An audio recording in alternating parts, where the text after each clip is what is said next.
Hello, I'm Dr. Joseph Lee, your friendly urologist. Ngayon, sasagutin natin ang ilan sa inyong mga katanungan. Sa mga hindi pa nakakasubscribe, just click the notification bell and subscribe para palagi kayong updated. Mula kay Giu, nagkaluslos po ako at naoperahan. But maari po ba itong maulit? Yes, there are possibility that your inguinal hernia might come into place at magkaroon ng recurrent hernia.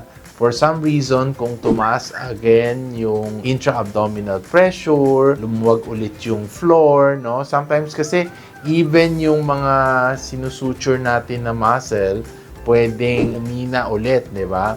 It's not because na yung collagen nabawasan, yung muscle weakness. Kaya minsan sinasabi natin, baka yung technique na yung initially na inoperahan ka, hindi nalagyan ng mesh. So, kailangan just in case na bumalik siya, kailangan lagyan na natin ng added support na sinasabi parang mesh. Okay, anong posibilidad na pwede siyang bumalik because of your carrying or yung profession mo, you're carrying heavy objects, di ba? Or nag-strain ka madalas, that could cause a return of your inguinal hernia. Mula kay Tandrew, Doc, bakit pag umihi ako ay makati at mahapdi? Pero hindi naman ako linalagnat. Dysuria ba ang akin?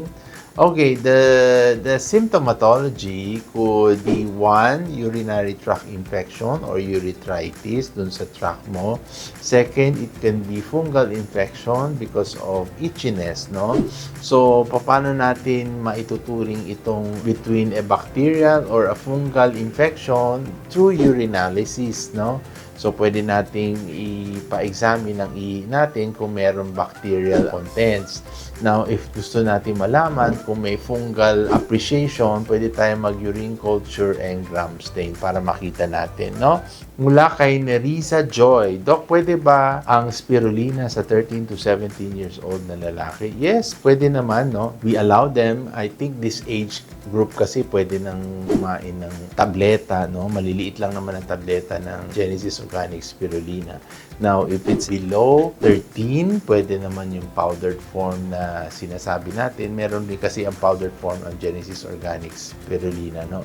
So, either you drink it for supplemental, for increasing the immune system, for future prevention of disease, pwede. So, ideal yan even if you're a child or an adolescent individual.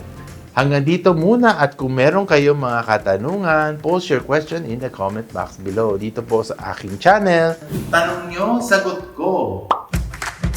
Muli ako po ang inyong Twilight-friendly urologist na si Dr. Joseph Lee, saying hello but never goodbye. Thank you for watching!